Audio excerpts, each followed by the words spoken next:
Hello friends, आज हम लोग जीएस में बात करेंगे हिंदी हिंदी विषय के बारे में। जो हमारा पहला चैप्टर है वर्ण विचार, हम वहां से स्टार्ट करते हैं। तो वहां से स्टार्ट करने के लिए हम सबसे पहले बेसिक चीजों को जान लेते हैं। वर्ण विचार में जैसे हमारी ध्वनियां कौन कौन सी हैं, हमारे वर्ण कितने हैं, स्वर कितने हैं, व्यंजन कितने हैं, ये सारे क्वेश्चन जो है ये हमसे हमेशा एग्जाम्स में पूछे जाते हैं, जो कि बहुत ही इंपॉर्टेंट है। तो यहाँ इसके लिए हम आपके लिए बहुत सारे इंपॉर्टेंट क्वेश्चन लेके आए हैं, एमसीक्यूज लेके आए हैं, जो आपके एग्जाम के दृष्टिकोण से बहुत ही इंपॉर्टेंट है। आप इसको अच्छे से रीड करिएगा, आप इस वीडियो को जरूर देखिएगा, आपको बहुत बहुत बहुत फायदा मिलेगा। चलिए स्टार्ट करते हैं। तो हमारा पहला क्वेश्चन है, कह रहा है कि कंठ ध्वनियां कौन सी है। कंठ मतलब जो हमारा गला होता है, मतलब हम जो बोलते हैं कंठ से, जिसको बोलने में हमारे गले का यूज होता है, वे ध्वनियां कौन कौन सी हैं। तो इसमें हमारे ऑप्शंस दिए गए हैं क, ख, ता, ठ, ना, मा, फा और बा। जब भी हमसे ऐसे क्वेश्चन पूछे जाए तो हमें अपने मन में ऐसे मतलब इसको बोल के देखना चाहिए कि अब इसको बोलने में हम कहाँ से बोल रहे हैं, कहाँ पे हमारा प्रेशर पड़ रहा है। जैसे क ख, क ख मतलब ये हमारे कंठ से बोले जा रहे हैं। ट ठ मतलब ये हमारे जीभ से बोले जा रहे हैं और दंत से बोले जा रहे हैं। न म ये नासिक वर्ड हो जाएंगे। फ ब ये हमारे ओष्ठ ध्वनियां हो जाएंगी। तो इसमें हमारा राइट आंसर हो जाएगा का और खा, ये हमारा हो जाएगा राइट आंसर। चलिए अगले क्वेश्चन की तरफ चलते हैं। तो अगला क्वेश्चन हमारा क्या कह रहा है, आगे बढ़ते हैं। अगला क्वेश्चन हमारा कह रहा है कि किस क्रम में स्पर्श और संघर्षी व्यंजन नहीं है। मतलब किस क्रम में हमारे स्पर्श और संघर्षी व्यंजन नहीं है। तो हमारे ऑप्शन दिए गए हैं ठ, ध, ह, ड। दूसरा दिया गया है च, य, छ, ल। तीसरा दिया गया ख, स, ग, ट। डी दिया गया है क, स, भ, प। तो इसमें हमारा राइट आंसर हो जाएगा चा, य, छ, ल। इसमें हमारे स्पर्श और संघर्षी व्यंजन नहीं है। आगे बढ़ते हैं अगले क्वेश्चन की तरफ।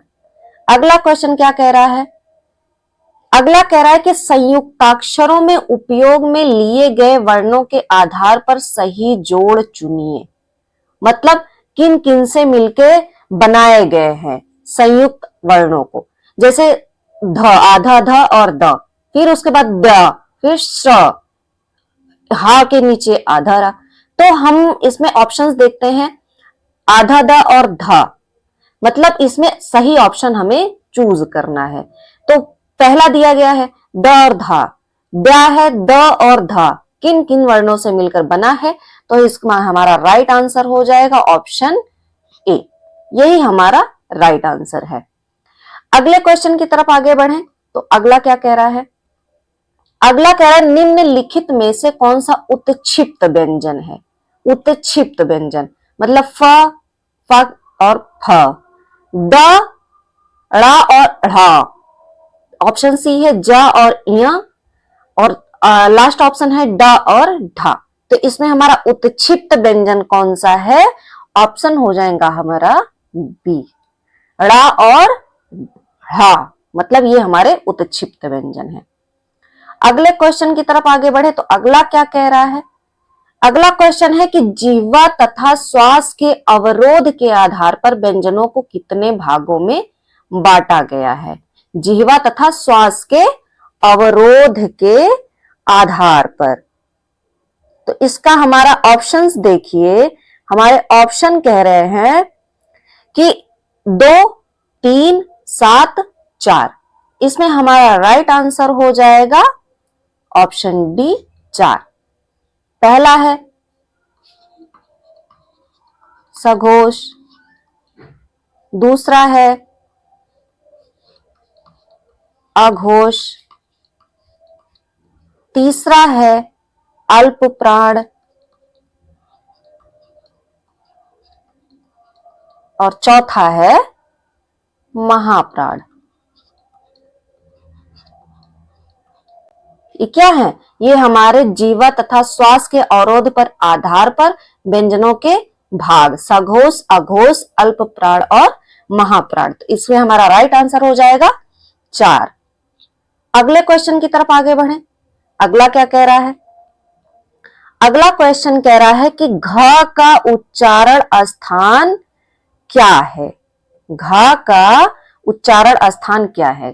तो हमने आपसे पहले ही कहा था कि आप जब भी ऐसे क्वेश्चन पूछे तो आप उसको थोड़ा सा बोल के देखिए। जैसे घ कंठ, घ तालु, तालु से तो नहीं हो सकता, ओष्ठ से भी नहीं हो सकता, दंत से भी नहीं हो सकता। तो हमारे क वर्ण जो होते हैं ना, क वर्ण में 5 अक्षर होते हैं, क ख ग घ।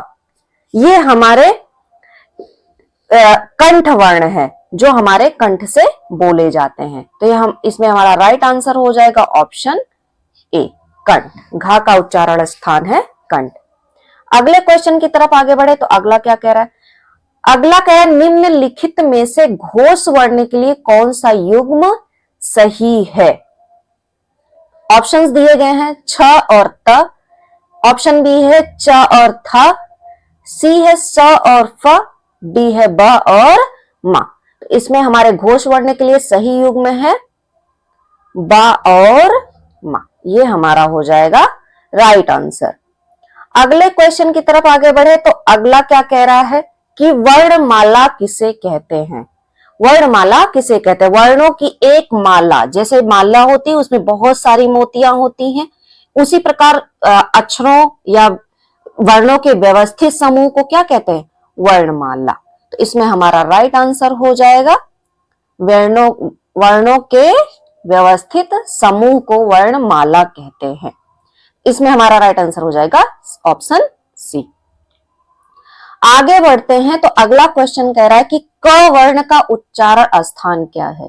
हमने आपसे पहले भी बताया कि क ख ग घ ये हमारे 5 वर्ण जो है ये इनका उच्चारण स्थान है कंठ। तो इसमें हमारा राइट आंसर हो जाएगा ऑप्शन डी, कंठ। ये हमारा राइट आंसर होगा। अगले क्वेश्चन की तरफ आगे बढ़े। क्या कह रहा है? अगला क्वेश्चन कह रहा है अनुस्वार और विसर्ग को क्या कहते हैं? अनुस्वार और विसर्ग को क्या कहते हैं? इसको मतलब मिला के क्या बोला जाता है कॉमनली? तो पहला है व्यंजन, दूसरा है शब्द, तीसरा है अयोगवाह, चौथा है वर्णमाला। इसको हम लोग क्या बोलते हैं? अनुस्वार और विसर्ग को बोलते हैं अयोगवाह। हमारा ऑप्शन हो जाएगा राइट आंसर सी। अगले क्वेश्चन की तरफ बढ़े तो अगला क्या कह रहा है कि च वर्ण का उच्चारण स्थान क्या है? च वर्ण का उच्चारण स्थान क्या है? तो इसको हम बोल के देख लेते हैं। च छ ज झ, च छ ज झ ये हमारे क्या है? तालु वर्ण बोले जाते हैं, जिनको हम बोलने में हमारे तालु का जो हमारा जिह्वा है वो हमारे तालु को टच करता है, उसको छूता है, उसी को हम क्या बोलते हैं? तालु वर्ण। तो इसमें हमारा च वर्ण का उच्चारण स्थान क्या हो जाएगा? ऑप्शन ए, तालु। मतलब च छ ज झ इनको बोलने में हमारी जिह्वा जो है वो हमारे तालु को छूती है, इसी के लिए इसको बोलते हैं तालु वर्ण। तो इसमें हमारा राइट आंसर हो जाएगा ऑप्शन ए, तालु। आगे बढ़ते हैं अगले क्वेश्चन की तरफ। तो अगला क्वेश्चन कह रहा है कि वर्ण कितने प्रकार के होते हैं? वर्ण कितने प्रकार के होते हैं? तो वर्ण होते हैं हमारे 2। एक होता है स्वर, दूसरा होता है व्यंजन, जिसमें स्वर हमारे कितने होते हैं? 11 और व्यंजन होते हैं 33। तो हमारा राइट आंसर हो जाएगा 2। अगले क्वेश्चन की तरफ आगे बढ़े तो अगला क्या कह रहा है? अगला है स्वर वर्णों की संख्या कितनी है? अभी हमने आपको बताया कि स्वर वर्णों की संख्या है 11। कहीं कहीं ऑप्शन में हमसे 13 भी पूछता है, तो अगर 11 और 13 दोनों दिए गए हैं तो हमें वहां 11 को ही टिक करना है।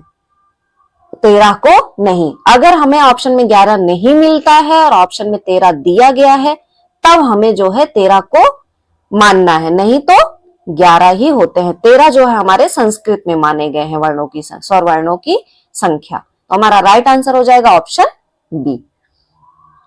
अगले क्वेश्चन की तरफ बढ़े तो अगला कह रहा है कि व्यंजन वर्ण कितने हैं।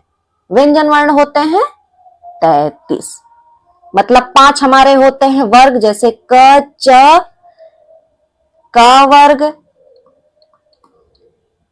च वर्ग, क, च, त, त, प, ये हमारे हो गए वर्ग। इसके बाद हमारे होंगे, सबको मिला के हमारे वर्ग कितने हो जाएंगे, वर्ण, व्यंजन वर्ण हमारे हो जाएंगे 33। अगले क्वेश्चन की तरफ आगे बढ़े तो अगला क्या कह रहा है। अगला कह रहा है हिंदी में वर्णों की कुल संख्या कितनी है। हिंदी में वर्णों की कुल संख्या 30, 44, 40, 24। तो अभी हमने आपको बताया कि स्वर कितने हैं, स्वर हो गए 11 और व्यंजन हो गए 33। दोनों मिला के हमारे कितने वर्ण हो गए, कुल वर्ण 44। तो इसमें हमारा ऑप्शन हो जाएगा B, B is the right answer. तो मतलब हमारे कितने हिंदी में वर्णों की कुल संख्या कितनी है, 44। अगले क्वेश्चन की तरफ आगे बढ़े तो अगला क्या कह रहा है। अगला कह रहा है छ और स का उच्चारण स्थान, छ और स का उच्चारण स्थान क्या है। तो फिर हम वही बोल के देखेंगे, छ सा, इसको बोलने में हमारा तालु, जिह्वा जो है वो तालु को छूती है, इसलिए हमारा ये कौन सा वर्ण हो जाएंगे, तालु वर्ण। तो हमारा राइट आंसर हो जाएगा तालु। अगले क्वेश्चन की तरफ बढ़े तो अगला क्या कह रहा है। अगला हमारा है कि मां का उच्चारण स्थान क्या है। तो हमने आपको पहले ही बताया, ऐसे क्वेश्चन जब भी पूछे तो हमें थोड़ा सा इसको बोल के देखना है। बोलने पे ही हमें पता चल जाएगा कि इसका उच्चारण स्थान या इसको बोलने में मुख के कौन से पार्ट का ज्यादा यूज हो रहा है। तो हमारा मां का उच्चारण स्थान क्या है, दंत, कंठ तालव्य, नासिका, मूर्धा। तो मां को जब बोलेंगे तो हमारे नाक से, जैसे लगता है कि नाक से हवा निकल रही है बाहर, तो इसका हमारा उच्चारण स्थान क्या हो जाएगा, नासिका। इसका हमारा राइट आंसर हो जाएगा ऑप्शन सी, नासिका। अगले क्वेश्चन की तरफ आगे बढ़े तो अगला कह रहा है कि न का उच्चारण स्थान क्या है। तो न को भी बोलने में देखिए, न दंत नहीं है, कंठ तालव्य भी नहीं है, मूर्धा भी नहीं, तो इसका हमारा राइट आंसर हो जाएगा नासिका। ये इसको बोलने में भी नासिका, मतलब ये हमारा ऑप्शन बी हो जाएगा राइट आंसर। अगले क्वेश्चन की तरफ बढ़े तो अगला कह रहा है कि ऊ का उच्चारण स्थान क्या है, बड़ा ऊ का उच्चारण स्थान क्या है। तो इसमें हम ऑप्शंस देखते हैं, दंत, ओष्ठ, कंठ तालव्य या मूर्धा। तो इसको जब हम बोलेंगे ऊ, तो इसमें हमारा ओठ जो है, ये दोनों जो है ओठ का ज्यादा प्रेशर है, तो इसलिए हमारा क्या है, option B is the right answer, मतलब ओष्ठ वर्ण है ये। ऊ जो है हमारा ओष्ठ वर्ण है। चलते हैं अगले क्वेश्चन की तरफ। अगला क्वेश्चन कह रहा है कि ल का उच्चारण स्थान क्या है। ल का उच्चारण, तो ल को बोलते हैं ल, मतलब ये जो है, ये जीभ जो है हमारे दांत को थोड़ा सा छूता है, तो इसलिए हमारा ये कौन सा वर्ण हो जाएगा, दंत वर्ण। ला जो है हमारा दंत वर्ण हो, जिसका उच्चारण स्थान हो जाएगा दंत। अगले क्वेश्चन की तरफ आगे बढ़े तो अगला कह रहा है ए और ए का उच्चारण स्थान क्या है। ए और ए का उच्चारण स्थान, ए मतलब इसमें हमारा कंठ का भी यूज हो रहा है और हमारे तालु का भी। कंठ मतलब गले से और तालु मतलब मुख के ऊपरी भाग का। तो इसमें हमारा राइट आंसर हो जाएगा कंठ और तालु दोनों। तो इसमें हमारा राइट आंसर हो जाएगा ऑप्शन ए। अगला क्वेश्चन क्या कह रहा है कि र का उच्चारण स्थान क्या है। र हमारा हो जाएगा, इसमें देखिए ऑप्शंस दिए गए हैं, दंत, ओष्ठ, कंठ तालव्य और मूर्धा। तो इसका हमारा र का उच्चारण स्थान हो जाएगा मूर्धा, ऑप्शन डी। अगला क्वेश्चन कह रहा है कि प और व का उच्चारण स्थान क्या है। प और व, तो प और व को बोलने में हमारा दंत और ओष्ठ दोनों का उपयोग हो रहा है, इसलिए हमारे प और व का उच्चारण स्थान क्या हो जाएगा, दंत और ओष्ठ। तो इसमें हमारा राइट आंसर हो जाएगा ऑप्शन ए। अगला क्वेश्चन कह रहा है कि विसर्ग का उच्चारण स्थान क्या है। विसर्ग का उच्चारण स्थान होता है, जैसे कोई वर्ड लिखा उसके आगे दो बिंदी है तो उसको बोलते हैं विसर्ग। उसको बोलने में हमारा ज्यादा उपयोग होता है कंठ का, इसलिए ये विसर्ग क्या है, कंठ का वर्ण है। अगले क्वेश्चन की तरफ आगे बढ़े तो अगला कह रहा है कि निम्नांकित में महाप्राण अघोष वर्ण कौन है। महाप्राण अघोष वर्ण कौन है। ऑप्शन दिए गए हैं च, छ, घ और झ। तो इसमें हमारा राइट आंसर हो जाएगा ऑप्शन बी, छ। ये हमारा महाप्राण अघोष वर्ण है। अगला क्वेश्चन देखिए, अगला क्या कह रहा है कि निम्नांकित में महाप्राण घोष वर्ण कौन है। निम्नांकित में महाप्राण घोष वर्ण, इसमें ऑप्शंस दिए गए हैं ख, छ, ठ और भ। इसमें हमारा राइट आंसर हो जाएगा ऑप्शन डी, भा। अगला क्वेश्चन देखते हैं, अगला क्या कह रहा है। अगला कह रहा है कि किस वर्ण का उच्चारण कंठ एवं तालु के सहयोग से होता है। अभी हमने आपको ऊपर बताया ए और ए जो है ये हमारे कंठ एवं तालु के सहयोग से बोले जाते हैं, तो इसमें हमारा राइट आंसर हो जाएगा ऑप्शन सी, ए। ये हमारा राइट आंसर होगा। अगला क्वेश्चन देखिए, अगला क्या कह रहा है कि किस वर्ण का उच्चारण कंठ और ओष्ठ के सहयोग से होता है। कंठ और ओष्ठ मतलब इसमें गला और ओठ दोनों का सहयोग होता है इसको बोलने में, तो हमारा इसका राइट आंसर हो जाएगा ओ। मतलब इसको बोलने में हमारा गला और ओष्ठ दोनों काम आते हैं। हमारा राइट आंसर हो जाएगा ऑप्शन ए, ओ। अगले क्वेश्चन में देखते हैं, अगला कह रहा है कि भाषा की सबसे छोटी इकाई को क्या कहते हैं। भाषा की सबसे छोटी इकाई को बोलते हैं, ऑप्शन दिए गए हैं वर्ण, शब्द, विचार या भाषा। अगला तो इसमें हमारा राइट आंसर हो जाएगा ऑप्शन ए, वर्ण।